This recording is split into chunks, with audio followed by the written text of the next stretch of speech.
Hello, hello cravings! Ganitong mahablang ka talaga yung gusto ko, yung dumidikit sa kutsara at natutunaw sa bibig. Mapapawaw ka na lang talaga sa sarap.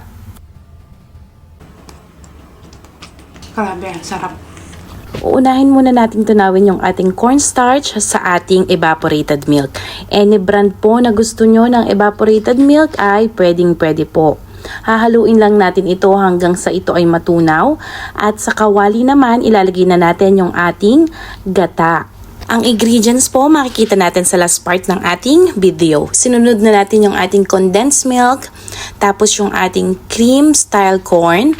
Hindi pa po buhay ang ating apoy dito, hahalu-haluin lamang po muna natin ito at bubuksan na natin yung apoy sa mahinang apoy lamang. Hindi ko na po ito tatakpan. Pag gusto nyo pong malaman kung mainit na, kuha lang kayo ng kutsara at i-check nyo kung mainit na. Pwede po tayo ditong magdagdag ng asukal kung gusto nyo po ng mas matamis. Ito na yung ating cornstarch na dinisolve natin sa evap. Hinalo lang ulit natin para walang maiwan sa ilalim. Then tuloy-tuloy lamang po ang ating halo dito.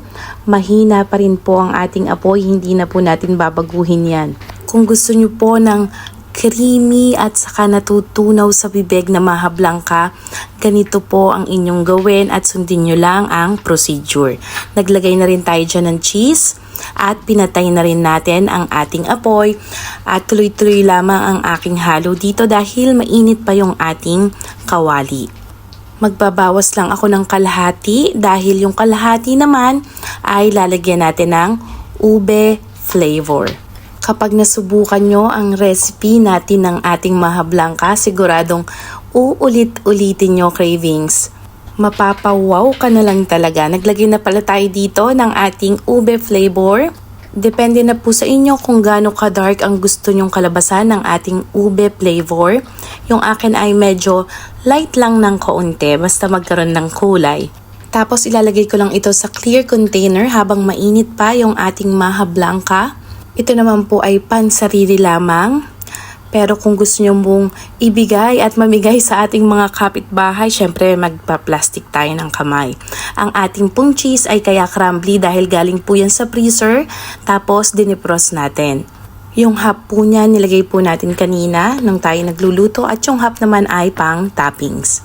Syempre, dapat malamig ang ating mahablang ka kaya naman ilalagay muna natin ito sa ref for at least 2 hours. At after ng 2 hours, pwede na nating kainin ang ating napakasarap na mahablang ka. Kung nagustuhan nyo ang ating video, paki-like, pa-share, pa-comment at patag na rin ang gusto nyong mga itag. At talaga naman sa sobrang sarap, talaga namang sunod-sunod ang subo ko dito. Sana matry nyo din cravings. Thank you!